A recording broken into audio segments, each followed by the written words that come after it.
السلام علیکم ویورز، کیا حال ہے؟ امید کرتے ہیں آپ سب خیریت سے ہوں گے۔ اللہ آپ کو تمام پریشانیوں، مصیبتوں اور آفتوں سے محفوظ رکھے اور آپ کی تمام جائز حاجات، دعاؤں اور مقاصد کو پورا فرمائے، آمین۔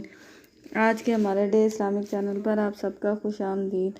آج کا ہمارا موضوع ہے خواب میں بطخ دیکھنے کے حوالے سے۔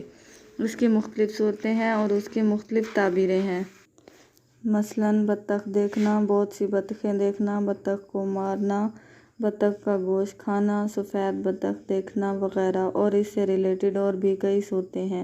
اگر آپ ان تمام صورتوں کی تعبیروں کو جاننا چاہتے ہیں تو اس ویڈیو کو آخر تک لازمی دیکھیں، اور اس سے پہلے اگر آپ نے ابھی تک ہمارے چینل کو سبسکرائب نہیں کیا تو سبسکرائب کریں اور ساتھ میں لگے بیل آئیکن کے بٹن کو ضرور دبا دیں تاکہ ہماری ہر نئی آنے والی ویڈیو آپ تک پہلے پہنچ سکے۔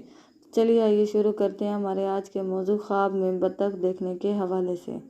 حضرت ابن سیرین رحمۃ اللہ علیہ نے فرمایا ہے کہ خواب میں بطخ دیکھنا مال اور نعمت کی دلیل ہے، خاص کر اگر اپنے گھر اور اپنی ملکیت میں دیکھے تو اسی قدر مال پائے گا جس قدر وہ بطخیں دیکھے گا، اور اگر دیکھے کہ بہت سی بطخیں اس کے گھر میں جمع ہوئی ہیں اور بولتی ہیں تو دلیل ہے کہ مصیبت اور آفت میں گرفتار ہوگا، اور اگر دیکھے کہ بطخیں اس سے باتیں کرتی ہیں تو دلیل ہے کہ عزت اور فائدہ پائے گا۔